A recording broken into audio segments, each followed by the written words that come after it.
glad that you are here with me again today. I'm glad to be back with you. We're starting that new series, like I told you. It's a study in Proverbs, and it is based upon Andy Stanley's book called The Principle of the Path. It's a little bit of an older book, but it's written there based on that, how to get from where you are to where you want to be. And if you would, in your Bibles or on your phones, open up to Proverbs chapter 1. The first few verses, if you look at your Bibles there, you'll see it says the prologue to the book of Proverbs. Those first verses. You know, when you ever start something new, you know, maybe you just like to jump right into the book. But you know, there's always something before the book actually starts. You ever read that? Or if you're going to see a movie, hopefully you've got a general idea of what's going on before you go see the movie. Otherwise, you may be kind of disappointed. Oh, I guess I didn't realize this was a completely animated version. Or maybe if you're going to see The Little Mermaid, you might get into the fact and go, oh, I just thought it was going to be animated. Okay? So you kind of want to know what's going on ahead of time. You want to know, is this is it an adventure film? What type is it? That type of thing. You know, guys, we want to know, is it going to be a chick flick? Do we need to take our phones along with an earpiece that we can be listening to the game, or what? You know, you got to be knowing what we're going to do. What are you getting yourself into? And so before we jump into the book of Proverbs, let me tell you a little bit about it. In ancient Israel, there were three groups of people who communicated on behalf of God. We had the priests, and they gave the law. The prophets, they gave direction and correction. And then we have the sages, and they gave counsel. The book of Proverbs and its surrounding books, that would be Job, Psalms, Ecclesiastes, the Song of Solomon, are books by the sages, if you will. They are those that are written for wisdom. Wisdom literature was written to help make us wise. It's the wisdom literature. You know, having intelligence means that you know things. Having wisdom means that you know what to do in various situations with what you know. You catch the difference there? So you can be smart, if you will, have a lot of book knowledge without being wise. Wisdom literature was written to help make us wise, to help us know what to do in specific situations. Matter of fact, the book of Proverbs was written primarily by King Solomon, and it was purported to be one of the wisest men who ever lived. People came from thousands of miles to come to talk with him. 1 Kings chapter 4 says this. It says, he spoke 3,000 proverbs, and his songs numbered 1,005. He also spoke about animals and birds, reptiles and fish. From all nations, people came to listen to Solomon's wisdom, sent by all the kings of the world who had heard of his wisdom. That's a wise guy. In today's society, he'd have a master's, if you will, in literature, some sort of recording deal with all of his songs, plus PhDs in philosophy, zoology, ornithology, herpetology, and probably a few ologies I didn't bother to look up. Solomon, though, died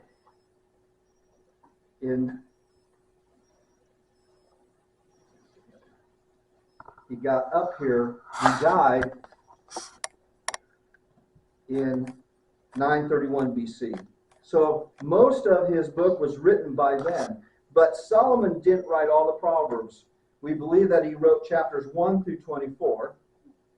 But chapters 25 and 20 through 29 were compiled almost 200 years later by men in the day of King Hezekiah.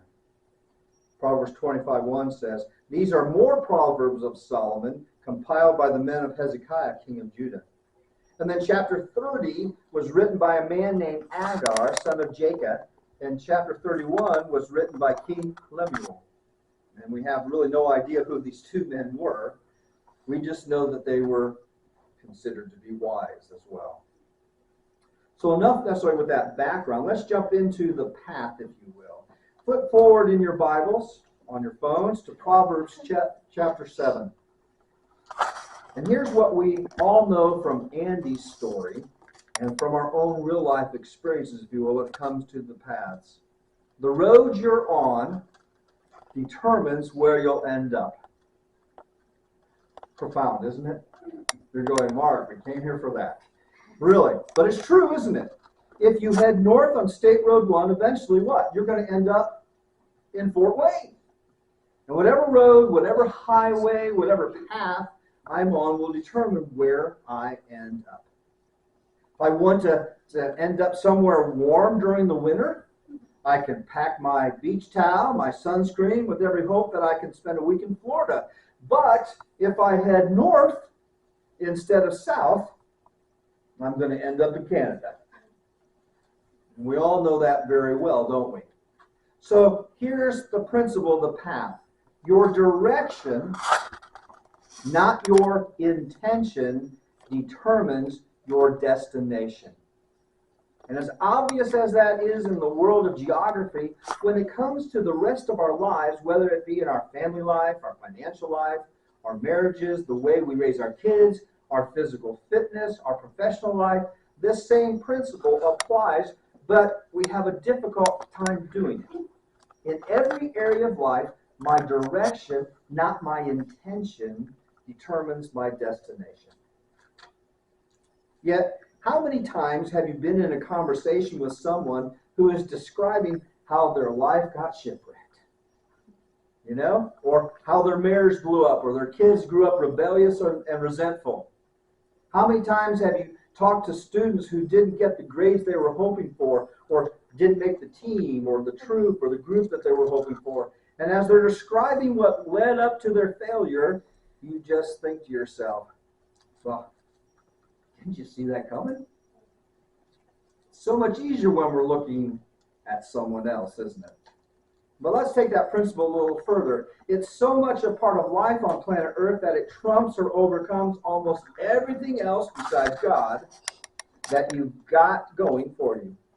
You can have the best intentions and still end up in the worst situations. And that can happen to you even if you're the smartest person on the planet, or the best looking, or the biggest, or the strongest. This principle is true no matter how strong-willed you are, no matter how pleasant you are, no matter how much your mama loves you, or how much your daddy leaves you in his will. When it comes to every area of life, your direction, not your intentions, not your strengths, not your weaknesses, not your hopes, not your dreams, your direction will determine your destination. The path that you take will determine where you end up. Let me show you, if we would, of what Solomon showed his audience nearly 3,000 years ago. In Proverbs chapter 7, Solomon is about to tell us a story. We don't know whether it's a true story or one that he made up to demonstrate his principle, but as he tells the story, he's standing at a window. Remember? Looking down the street. He says, at the window of my house, I looked out through the lattice, and I saw among the simple, I noticed among the young men a youth who lacked judgment. Okay? So can you see something's coming here? It says he was going down the street near her corner, walking along in the direction of her house at twilight as the day was fading, as the dark of night set in. You know, you don't have to be a Bible scholar to anticipate where this story is headed, do you? A young guy's cruising the streets at sunset, heading in the direction of a specific a woman's house. And we will see in a second, he knew who this woman was. He knew she was married, and apparently he knew that her husband was out of town and that she would be prowling around the street corner looking for, well, she would just be there looking. That alone should have stopped him in his tracks. But it didn't. In fact, that was the very reason that he was headed in her direction. And if we were able to get inside this young man's head and tap into the soundtrack that he had chosen for that particular evening's activities, we might have heard something like Party Like a Rock Star, or if you're a classic fan, rock fan, Born to Be Wild. Either way, he was confident that this was going to be a night to remember, and maybe one to even brag about to his friends about the next day. Meanwhile, back at the window, Solomon is watching this young man, and there was a different soundtrack playing in his head. Probably the music from Jaws. We all know that song. Why was that going on? Because there was a marked contrast between what this kid was expecting to experience and what Solomon knew was in his future. Why? Because the older, wiser man understood experience where this path would lead. This adolescent, this young man, was preoccupied with what he believed would be an exciting experience where his path would lead. This young man was preoccupied with what he believed would be an exciting experience, an event, a night of passion, a night disconnected from every other night in his life. But Solomon knew better. This was not an isolated event, like he was thinking, disconnected from all the other events in this young man's life. This night was a step down a path like all paths that leads somewhere. And this particular path had a predictable destination. But you don't need to be the wisest man in the world to know that.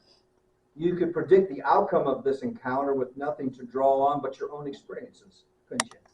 Or the experience of someone you know. Funny how that works. What's so obvious to those watching often escapes us. But the story continues. Look at verses 10. Then out came a woman to meet him, dressed like a prostitute with crafty intent. She is loud and defiant. Her feet never stay at home. Now in the street, now in the squares, at every corner she lurks.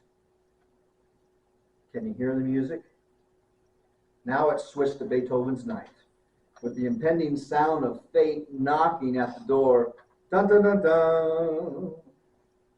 And she took hold of him and kissed him with a brazen face. She said, I have fellowship offerings at home. Today I fulfilled my vows. So I came out to meet you. I looked for you, and I have found you. When this woman said that she had fellowship offerings at home, she was essentially saying, look, I'm really not a hooker. I'm not a lady of the evening. I have plenty of money at home. I'm not after your money. I want you. I came looking for you. She was also implying here that she had been to the temple and had everything squared away with God.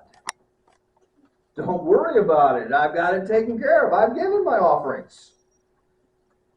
You know, should we sin more so that grace should abound, Paul asked, and got there.